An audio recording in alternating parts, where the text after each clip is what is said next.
From my understanding, my dad always wanted her to be a Playboy bunny, and that's how we ended up where we are.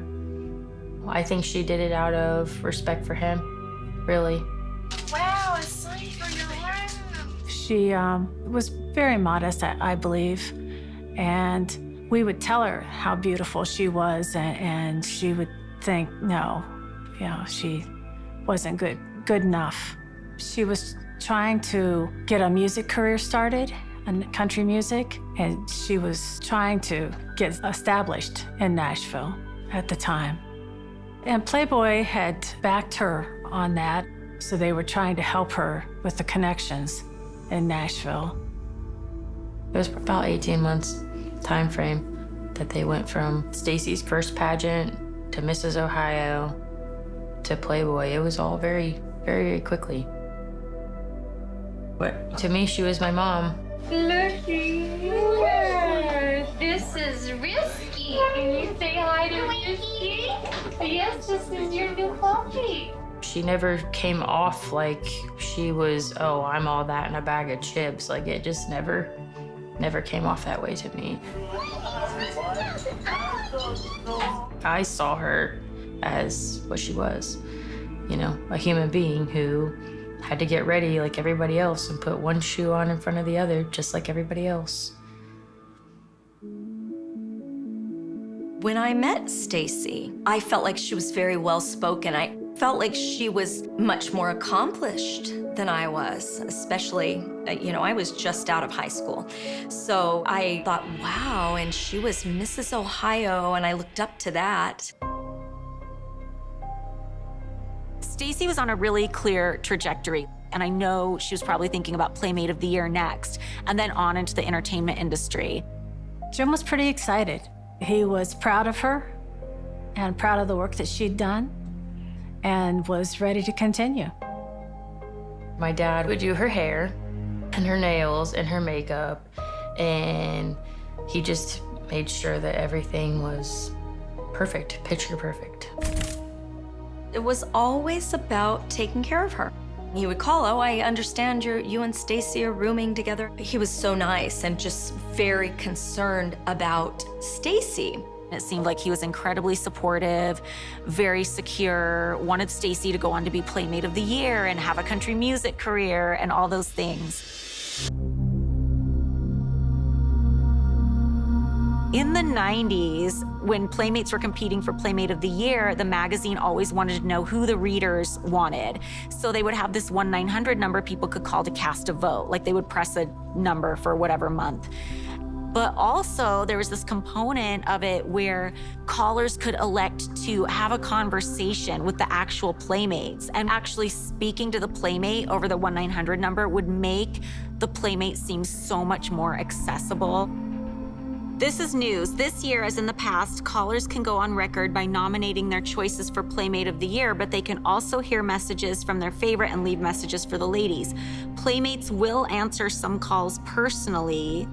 Stacy was very, very serious about getting Playmate of the Year and very serious about Playboy and it being a catapult in her career. So she took that phone line very, very seriously and thought that that was going to get her better standing with Playboy. Fans would call in and the operator would punch you in and they would pick who they want to speak to and put you through. Mostly young men that had seen the magazine and wanted to talk to the girl in the magazine. And they would really ask, is this really you? Why did you pose for Playboy? Simple questions.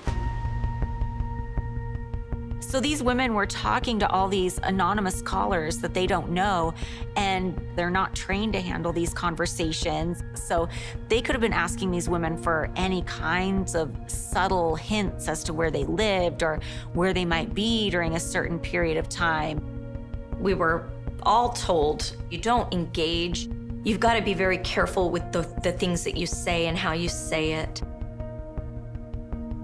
And they'd get disconnected if they started trying to talk dirty or you know, anything inappropriate. The operator would listen in and disconnect if anything went wrong. We made $150 for 3 hours of being on the phone lines. And fans paid $3 a minute to speak to the girls. It was interesting and it was kind of fun. You could really make a nice extra chunk of change. So their finances are always very variable, the Arthurs. They have big expenses, a lot of travel. So they start having money troubles around this time where it's not as steady as they would like. This was a way to keep money coming in and to keep all the lights on and all the businesses running. The centerfold was always trying to accomplish not only beauty and sexuality, but a sense of intimacy with the subject. So the reader could feel like they really know this woman. And on the back of the centerfold, they would have this data sheet. So this is in her handwriting, and it would tell you all kinds of things about her, from her favorite foods to what her perfect date would be. And there were pictures of her from when she was a teenager. So the goal was really for this to be a fantasy woman, and they could feel like, oh, this is the girl next door. This is somebody I have a chance with, but she's stunning. I think it was a bad idea to have the Playmates be that accessible.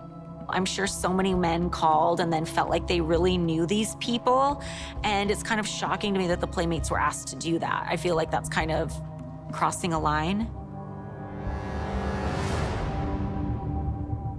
In March of 1991, a fan had began to call Stacy.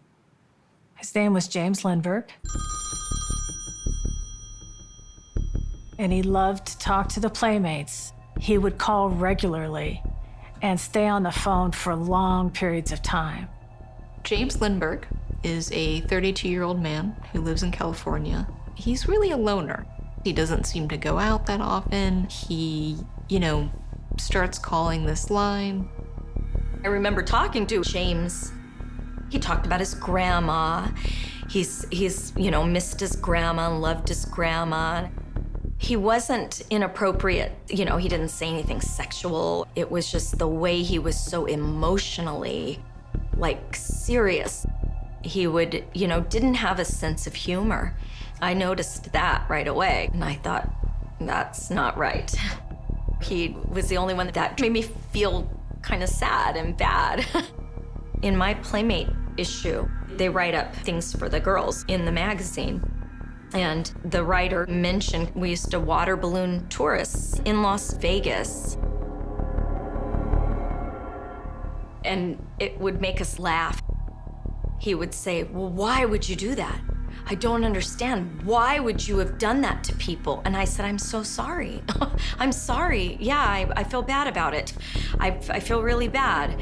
He would get very upset and mad, turn on a dime. That's when he started talking to Stacy more. They had become friends in his mind, for certain. James Lindbergh actually set the record for the most amount of phone calls. He had spent over $15,000 just on this phone line. And keep in mind, this guy was not making a lot of money. He worked as a trucker and he was out of work for a while. So this was a huge amount of cash to him. And that should have been a red flag right there. It's almost like if somebody was drinking too much at a bar, they might get cut off. I think with Playboy, profit was coming first in that situation, for sure. Stacy said, it's okay. I'm fine. He's fine. He's harmless.